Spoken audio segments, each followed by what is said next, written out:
r/ask Reddit. What industry should we just let die? MyMathLab. Though apparently that was the wrong answer. The correct answer is MyMathLab. My answer. 3.8. Correct answer 3.8. I hate MyMathLab. I hear people complain about this, but I've never had it happen to me. I have had. Your answer. 33/4. Correct answer. 66/8. Yellow Pages. Every year they leave 100 copies of their Yellow Pages book in my building's lobby and no one ever picks one up. Every person or business I would ever need to look up or call can be found online. Google has killed this industry. If the only way to access your business is a tiny phone number on a random page of an overly thick book, you're going to need to do something about it anyways. Commercials that play on old people's fear. Well, if Fonzie says reverse mortgages are a good idea, who am I to disagree? We call that a Fonzie scheme. Give us all your personal information so we can scan the dark web for your personal information and then lose your info to a hacker who will sell it on the dark web. I lose my shit every time I see that commercial. You got everyone's data hacked. Your poor security. Your shitty ducking system that no one wants to be a part of. Now you want to charge people for you to protect them from you? This is ducking extortion. And the ducking dark web. Ducking really? How are you scanning the dark web, Experian? You got a white paper on that? No, it's the dark web, they got a black paper. Ticketmaster. I'm fine with there being a website for reselling tickets. The problem is just how abused the system is. Scalpers selling in bulk, convenience fees, and just plain jacking up prices really pisses me off. For-profit prisons.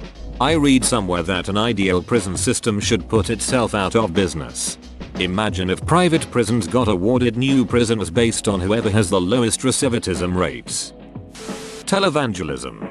A number of years ago, my sister moved to Oklahoma and took a temp job advertised as a check processor for a non-profit. I'm happy to hear she's getting settled. 3 days later, she calls me up for sisterly advice. Says she needs the money, but feels like she should quit. I'm fully prepared to give her the pep talk, until she breaks down and tells me that her new job is opening envelopes filled with checks and prayer requests. They process thousands of checks per hour and toss all the accompanying prayer requests in the dumpsters. She was basically working for the Robert Tilton lockbox. The very scenario that had gotten the dude in trouble years earlier was somehow still receiving donations at a marked clip.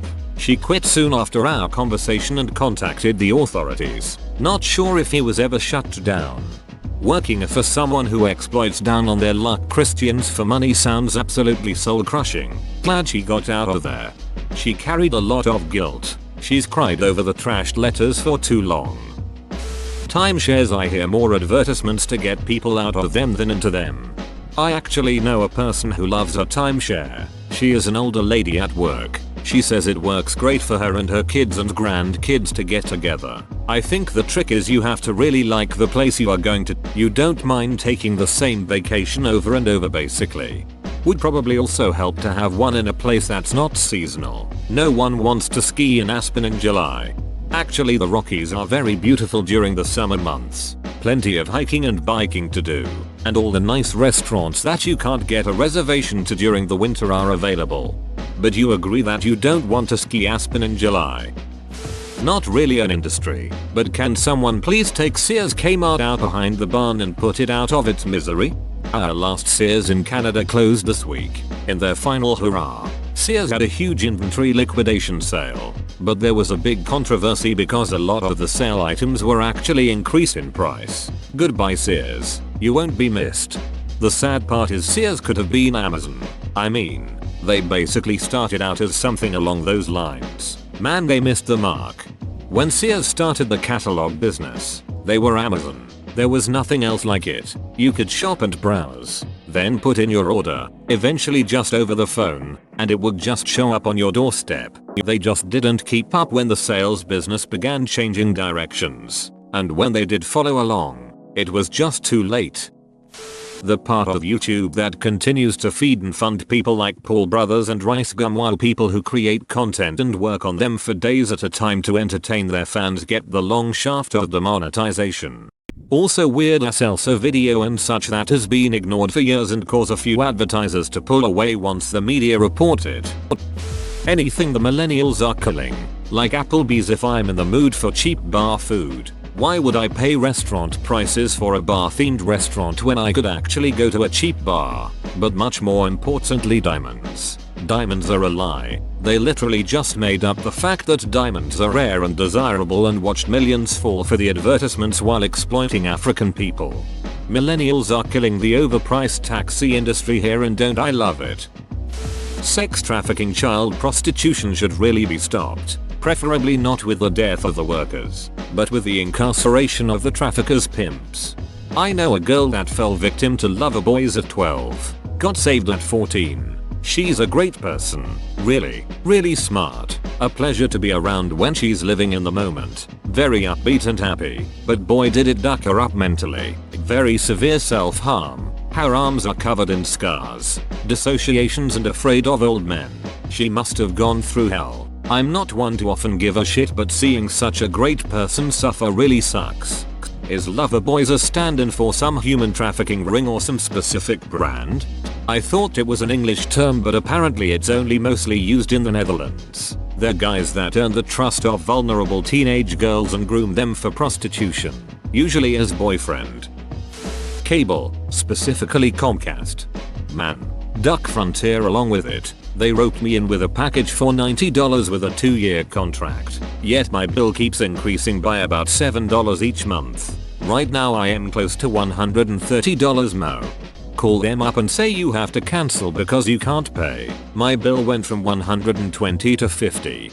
I did. 3 times actually. The first time, they said the best they could do was $106. Ticket. Since Spectrum was offering a similar amount. Plus the hassle of porting out the phone number didn't seem worth it. 2 weeks later, I get the notification for autopay for a bill of $127. Called again, and they basically told me to pound sand. I cancelled and got Spectrum instead. I got the same bundle for $96, with no contract, faster internet, and twice as many channels. Frontier did leave me on hold for 2 hours when I called to cancel though.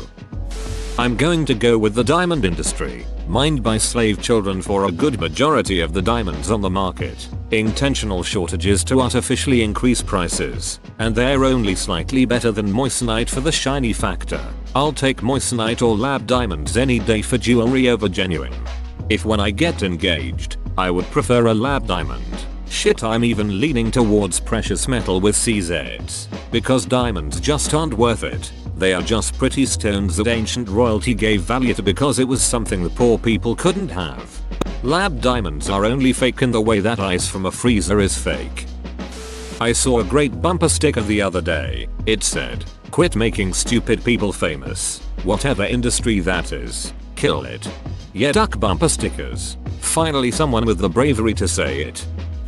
Homeopathy. It doesn't work. We know it doesn't work. It's literally water. At best, it's the clinical application of the placebo effect. At worst, it's stopping people who don't know any better from seeking proper evidence-based medical treatment and dying from curable conditions. MLMs, like those body wraps, Herbalife, whatever else industries.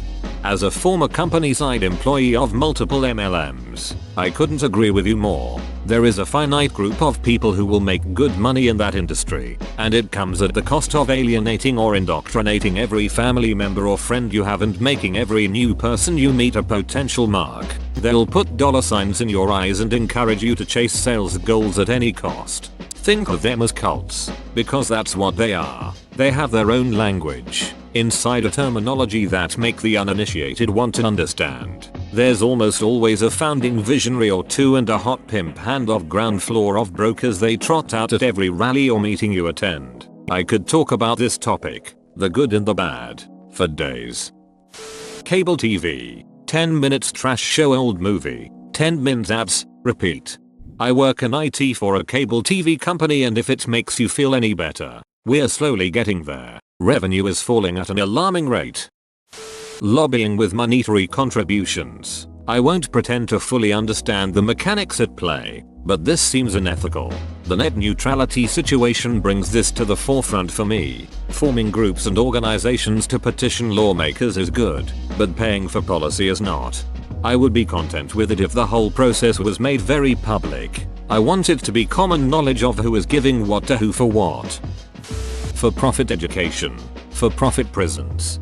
They are literally just doing what the government paid them to do. House more and more criminals. If we restructured the incentives so the companies got paid for reducing recidivism, increasing productive output of its ex-prisoners, decreasing mental health issues and violent episodes, then chances are private prisons would become models of how to rehabilitate criminals. We could then implement their policies in public prisons. Make it so they don't get paid for volume. They get paid for quality outcomes. Million reasons this might not work, but since our public prisons are horrible too, then might as well try.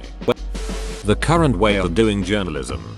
I always think of that one headline from CNN or something that was something like breaking news. The Titanic sank 100 years ago. The wedding industry. There was a time when weddings were informal gatherings rather than these elaborate bourgeois festivals. And though I never lived in that time, I miss that with every fiber of my being.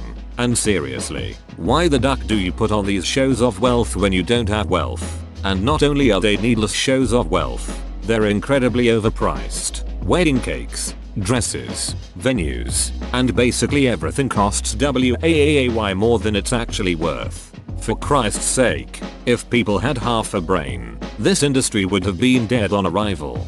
I blame shitty family members. Honestly, they're the ones pressuring people into these elaborate affairs. Puppy mills, cruel breeding of animals. Not an industry per se, but the mother ducking penny and nickel. They serve no purpose and cost US taxpayers billions to make each year. Canadian here, would definitely recommend getting rid of the penny. Never met anyone here who misses them. Cable television. Prices are high and shit like Comcast with hidden fees and shady practices. Between Netflix and Amazon Video I can watch everything I want. Middlemen industries. Looking at companies like Ticketmaster. Car dealerships. If we were able to purchase directly from manufacturers, prices could drop significantly. All of them. If it's dying, let it. Such is the natural order. Pharmaceutical sales. Doctors and patients aren't doctors and patients anymore. They are salesmen and customers. Also, the commercials are annoying as hell. For the most part, my professors seem to be understanding the ridiculous cost of books. 4/6 of my courses this semester use open source textbooks with links to them provided in the syllabus for free online access. You can purchase a hard copy of most for less than $50 US. The one stats book I had to buy was $200 plus though. Whoa, you made it to the end? You're a ducking beast. I'll cut you a deal. Smash like and subscribe for more curated content, bruh. It's free and that's a great price.